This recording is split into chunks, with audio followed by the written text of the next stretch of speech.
Bo made it very clear that he wanted to play at the highest level.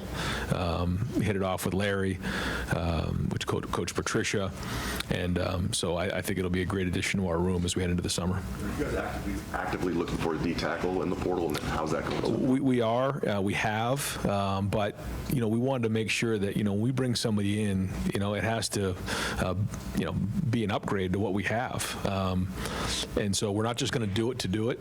I think that we have looked, and we're going to continue to look, but we're not just going to bring in someone just to do that, and so we'll continue to evaluate that. Austin Warren, Rivals. Ryan, when you looked back at the film from the quarterbacks in the spring game, I know it's just 1 of 15 and it starts over in August, but did the mixed bag to the negative get better as camp went on and finished there? Yes, I think so. It was very generic looks, but I thought Lincoln missed a couple early, but then got into a rhythm. But other than that part of it, I thought both Lincoln and Julian handled the environment well. I thought they handled the huddle well. I thought they handled everything about that well. That was a step in the right direction. We all know that, again, the looks were very generic and those type of things, but you still got to execute them. So I thought that was good. I think there has been progress made. I think the next couple months, those guys coming in here and continue to get stronger and faster and getting on the film. Now they have cut-ups that they can watch to grow from. And then, as we all know, the summer will be huge. So, I'm encouraged with what we saw coming out. You can see the talent with Tavian. He just needs more experience, needs more at-bats. And the more he does that, the more he'll be in the mix. But right now, it's a two-horse race. Stefan Kreisky, Cleveland.com. Ryan, you guys didn't lose any scholarship players in this spring portal window, but you did have a few walk-ons leave. How much of that is because of the potential of the roster limits and things of that nature? And I guess how tough is it to do that? Yeah, it's tough because you hear about the 105 and you have to have real honest conversations with young men about whether they'll be guaranteed a spot or not. Then you hear that maybe there won't be a 105, and we're having these conversations in real time. And what I don't want to do is look a guy in the eye and say, sorry, we don't have a roster spot for you, right before the season, when I haven't at least had the opportunity for them to just get in the portal and check out what their options are. And so, we were just being transparent in those situations, because these guys, whether they're a scholarship player or a walk-on player, they still put as much work in. And so I just felt like that was the right thing to do in a time where we don't really know for sure how it's going to shake out. Marcus Hartman, Dayton Daily News. I was wondering, kind of along the same lines with talking about Atkinson, what was the final evaluation of C.J. Hicks after the spring that he had? And I guess sort of, what does it say about him that he's still here? Yeah. Well, somebody who loves being a Buckeye. He works, really, really hard every day. Puts in extra work. He was even in there just when I walked in here. He was out there getting some extra work on his own. He wants it, but I think he's made the transition well.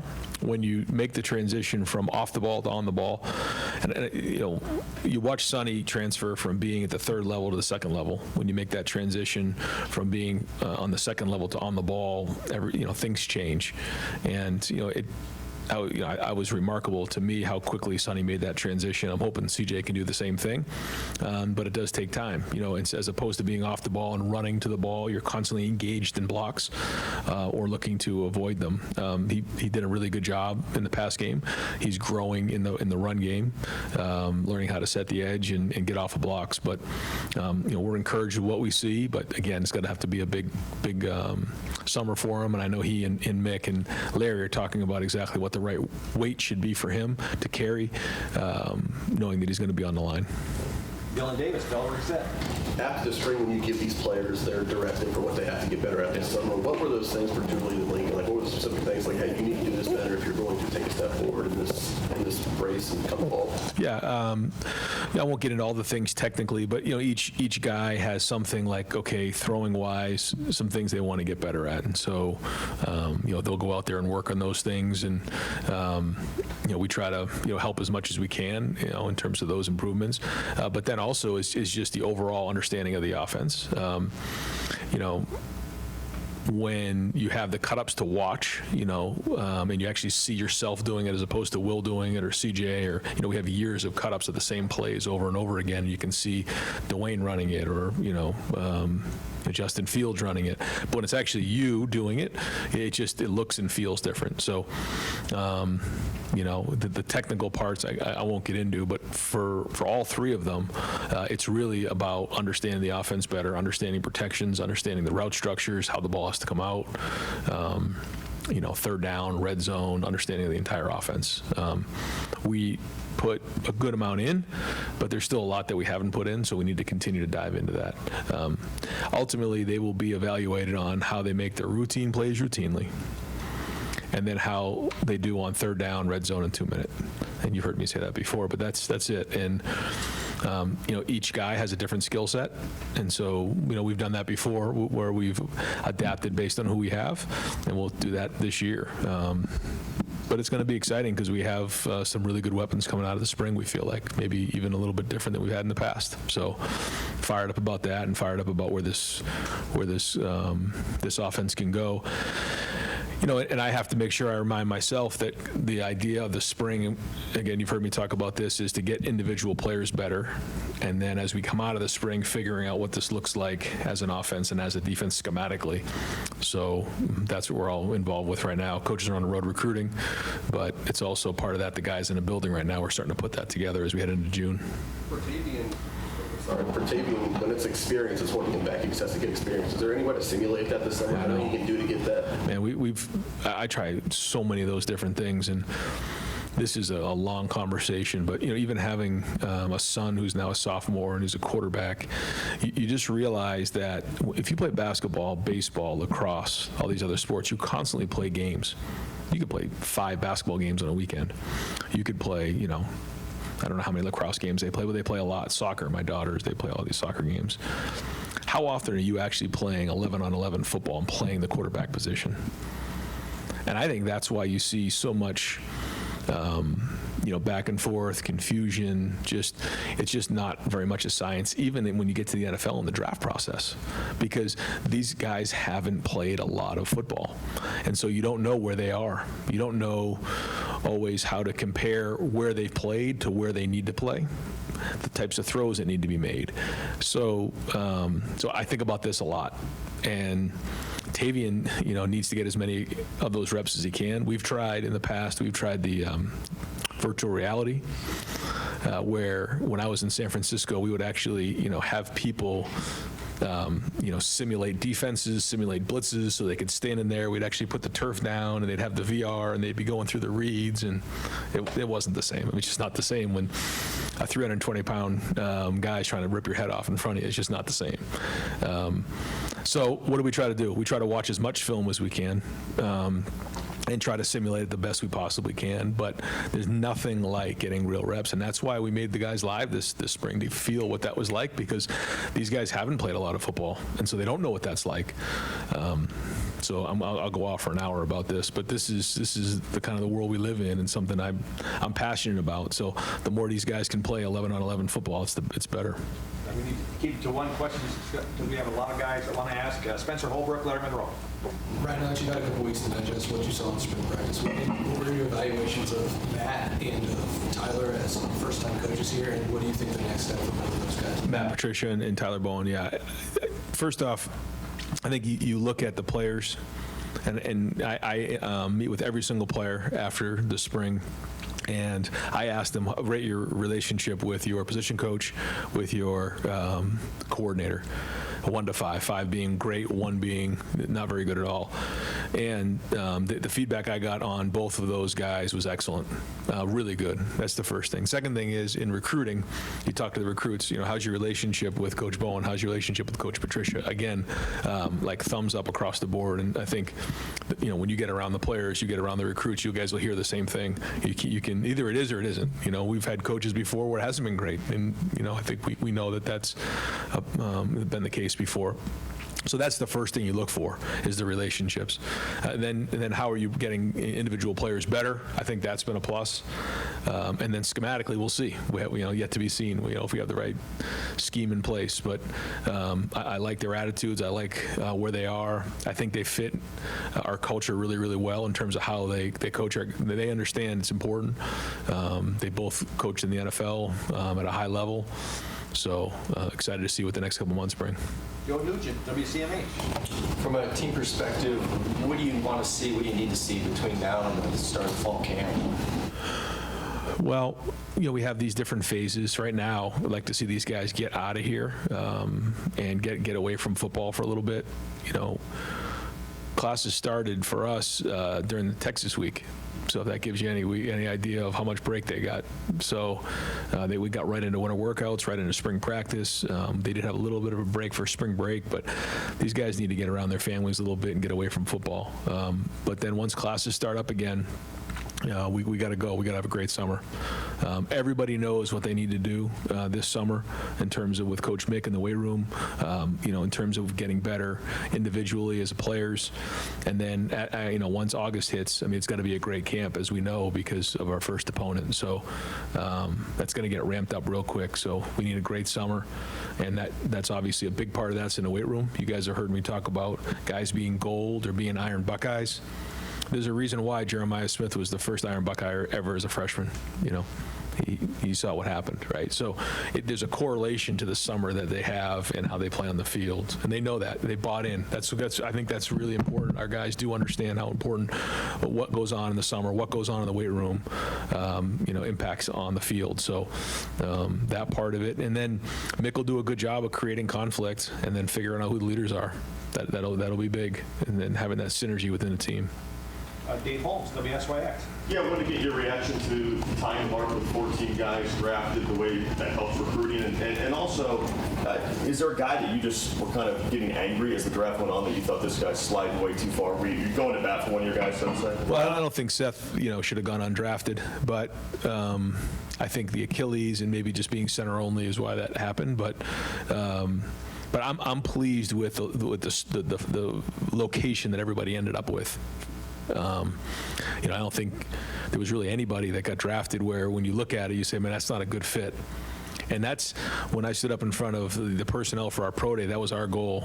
It isn't like so much, getting them, drafted early or whatever. They have to decide the value, but make sure it's the right fit, because we always say it's easy to get in the NFL. It's hard to stay in the NFL. So we need these guys to now stay in the NFL. The easy part's over. The hard part is now going to work, adhering themselves into the program, and then bringing value every single day. So we've got unbelievable feedback from so many NFL personnel about our guys, and it was clear that these teams appreciated and valued how unselfish they were, how much they praised their teammates, their football IQ, how much they loved Ohio State football, the program, the run that they went on, and just their overall character. And again, just got so much great feedback about that, and you can see how much the teams valued that. Adam King, WBNS. This is the first spring where you've had the expanded playoff, so you were trying to balance that out. Looking back, is there anything you would do differently? How do you guys think you handled the reps and dealing with the fact that these guys got done playing on January 20th? No, the only thing that happened in the leading up to the national championship game was, we had a really good rhythm going, and we would practice in pads on that Tuesday and Wednesday of the game week. But our D-line, Tyleek and those guys, they were banged up. It was late in the season, and so we did not do that on one of those days for a reason, because we wanted to be healthy and fresh going in on Saturday. But when you're into such that rhythm, sometimes when you get to Saturday, it takes a little while to get your feet underneath you. And I felt like that hurt us a little bit in that first drive.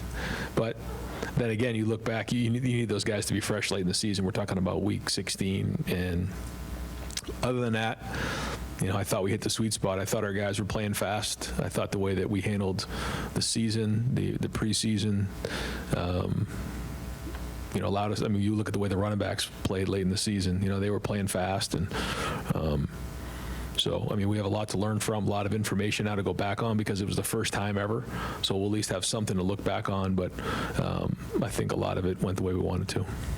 Rob Aller, Columbus Dispatch. Yeah, Ryan, setting X's and O's aside for a second, I think you said earlier you had something different or special in mind, maybe a book you were going to have guys read. I don't know if you'd had a chance to get that to them, and what are you trying to achieve with that kind of thing?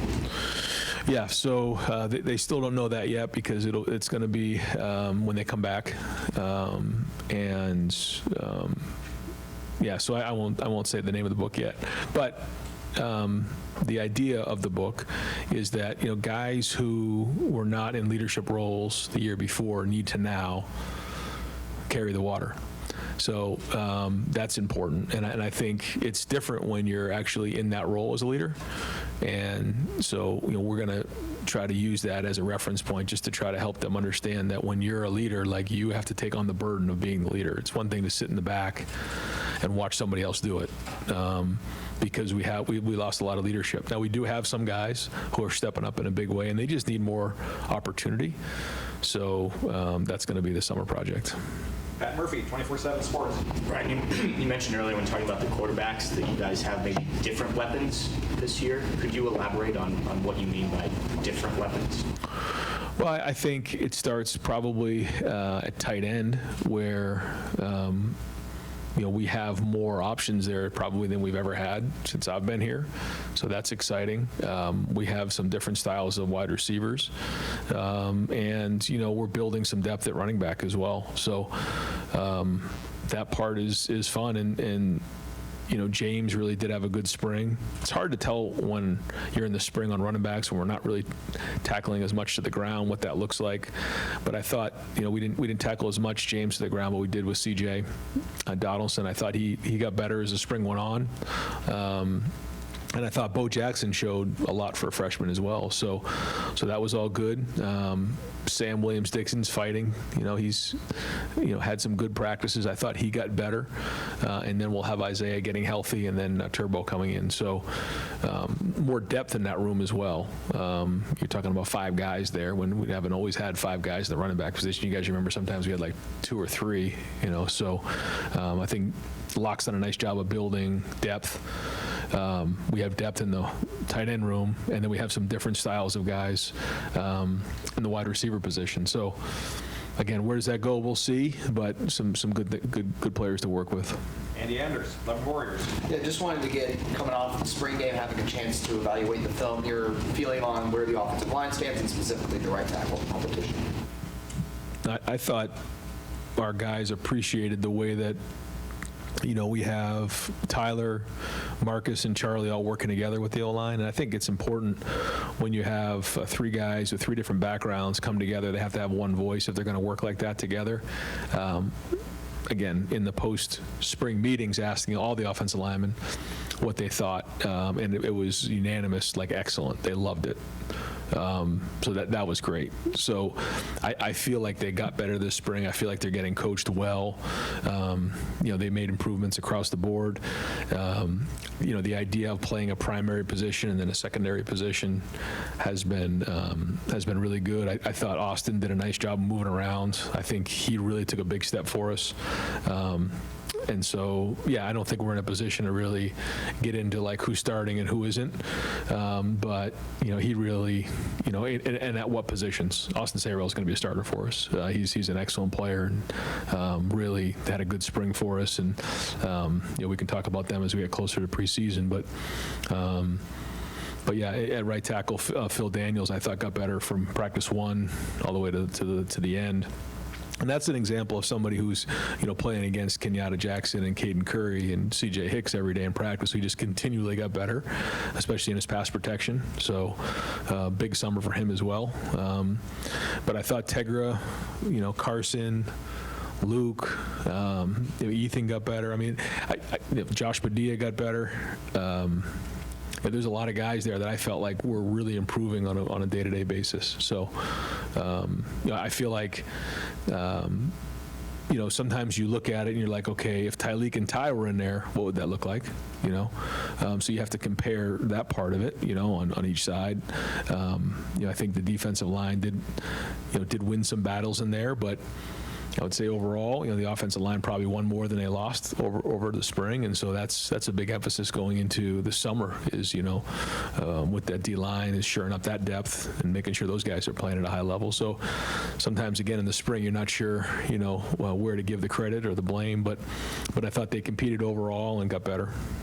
All right, Nick Walker, Letterman Row. Ryan, you mentioned coaches being on the road earlier. How pivotal is this time when we're recruiting with the evaluation period leading into the spring camps and just what you guys are able to work on? Yeah, I think we have to do a better job now than ever of evaluating. I think maybe in the past we've selected, quite honestly, but we got to evaluate now more than ever because of the way things are structured. So this is a very important time for our staff. We've got to get out there and make sure that we're evaluating these guys at a high level to come in and play all types of different roles. You may have a guy who's coming in to make an impact day one, and you may have a guy that's coming in to be a developmental guy that maybe we're expecting to see on the field in year 2 or 3. All just as important, just like when you're in the NFL draft and you're drafting a guy in the 6th and 7th round, those are important decisions when you're bringing in undrafted free agents.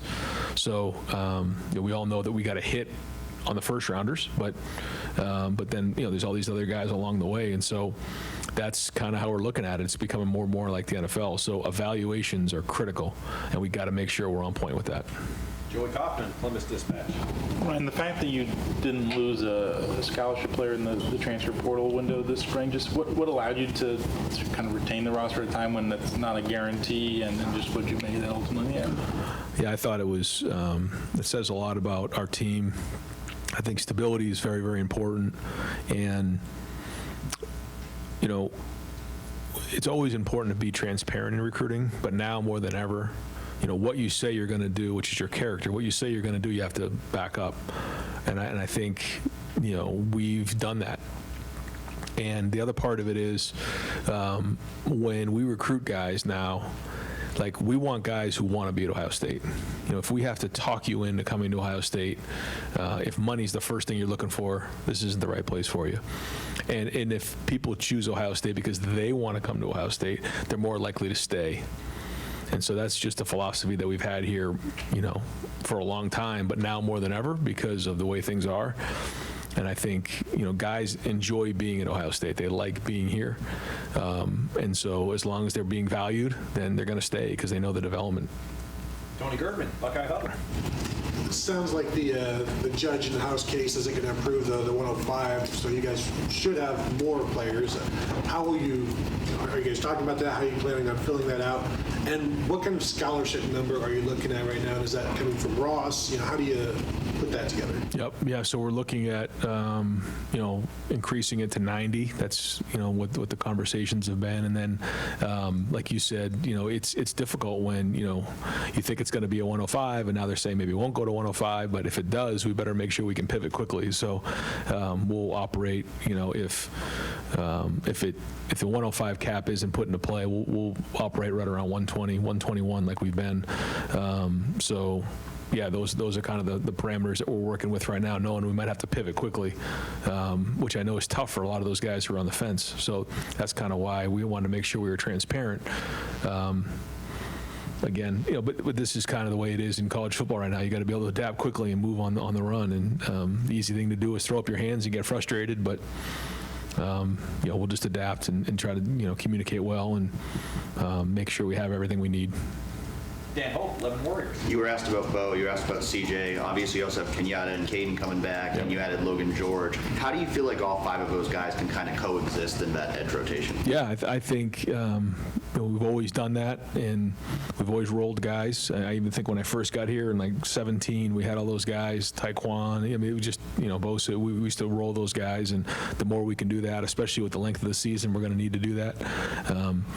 I'm sure, Larry wants to be able to do that. So that'll be important. And I also think, there are different, skill sets of those guys that we can try to be creative. And that's one of the reasons why Matt's here, is to, find out what they do best and then get them on the field and do that. And I think that's exciting as we head into the summer to figure out what that looks like. Just like on offense, you try to put the guys in the right position to be successful. It's our job to do that now because numbers-wise, when you look at the guys on the defensive line, I think we're now at like 18. So that's a big number. So we got plenty of guys to work with. So now we got to figure out what they can do well, and that's coaching. Stephen Means, Cleveland.com. You've had years where you started with a non-power 4 opponent. You're talking about how the Texas game is. You've also had years where you started with a top 5 opponent. Does that at all change, I guess, the sense of urgency of how quickly you guys want to get things done when you're not starting with a let's see what we find out game? You're starting with essentially a playoff game in August. Yeah, I don't think there's any question. Yeah. I had a chance when I took my son down to Clemson, and I spent a little time with Dabo last year. They were opening up with Georgia, and they were just talking about how different that preparation is. That preparation for that game starts in June, and then it goes into July, and then August you're cracking pads because you got to be ready to go in that first game. That's just how it goes. So it does certainly start the preparation earlier. Everything's ramped up sooner. And, well, you can tell. I mean, I've been talking about it now since, we started spring ball, because you just know. So, especially when you have some new guys, new faces, they got to be ready. And it's the job for the coaches and the leaders to make sure that that urgency is in place. Does it make you want to pick a starting quarterback quicker? No, because you still have to have the focus on the long term. This is a long season. But that being said, we're going to do everything we can to make sure we have the right person in that place to go win that first game, and then we'll go from there. Got time for a couple more. Bill Rabinowitz, Columbus Dispatch.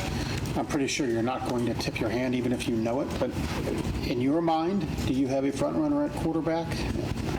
No.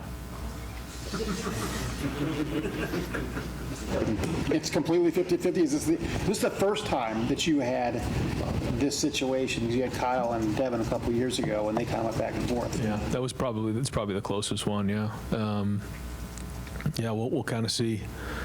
I felt like Lincoln going into the spring game was a little bit ahead of Julian, and then I thought if you just watched the game, Julian probably performed a little bit better than Lincoln during the spring game.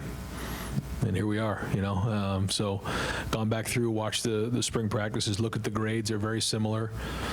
So we'll take it into the summer, and we'll let them play. The more you play, the more these things find a way to work themselves out. So who knows? Who knows how it's going to shake? My guess is they're going to need each other. We're going to need Tavian to come as well. He's got to be able to help. It's going to be a long season. And we're not talking about someone like Will, who's a fifth-year senior, who's 22, 23 years old, who's just been around. That was a long run he went on. So we need depth in that room. Final questions, Tim May. I'm going to guess War and Peace. Is that the book? You're going to have these guys? No, not War and Peace. Yeah. It's a long one. I'm sorry. I didn't mean to be funny. Or not funny. Where did you see Julian improve the most from beginning of spring to the end? What caught your eye just specifically about him and his game? Because like you said, in the spring game, he seemed to really sort of come alive. I mean, I know things are generic and stuff, but... I think for Julian, he just has to go play, and the more he's in those roles, the more he can let his competitive nature come to the surface. And I don't know if that answered your question, but that's to me where he has to just be the most competitive guy on the field. And when you know what you're doing and you have experience and you have a comfort level, then all of a sudden those things can come to the forefront. And I think the more comfortable he's getting, the better he's doing that. I felt like he did take a little bit more command in the huddle. I felt like he took more command at the line of scrimmage. Because when I say command, it's coming off of a guy who had tremendous command, and he knows what it looks like.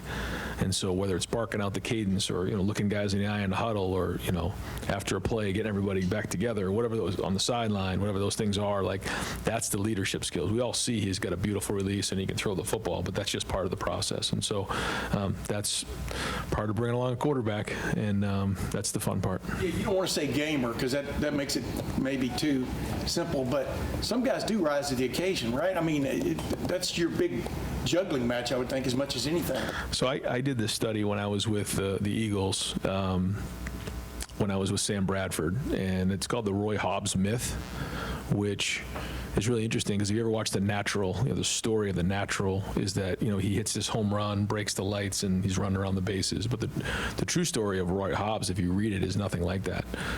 And so, I did a study on that because, for quarterbacks, you're trying to get them to rise to the occasion. But the truth is that, like, nobody really rises to the occasion. You really fall back on your training. When you look at, Mr. October, Reggie Jackson, he pretty much hit his career average during those moments. When you watch Jordan or LeBron, when they're in those moments, people who are clutch, they're pretty much just operating under their career average. They're not doing anything extraordinary in those moments. Now, there's the other side of it. Sometimes the moment can be too big, and you can do, quote unquote, you can choke, you can struggle. But if you can just sink to the level of your training and be at your career average during those moments, you're going to be better than the majority of them.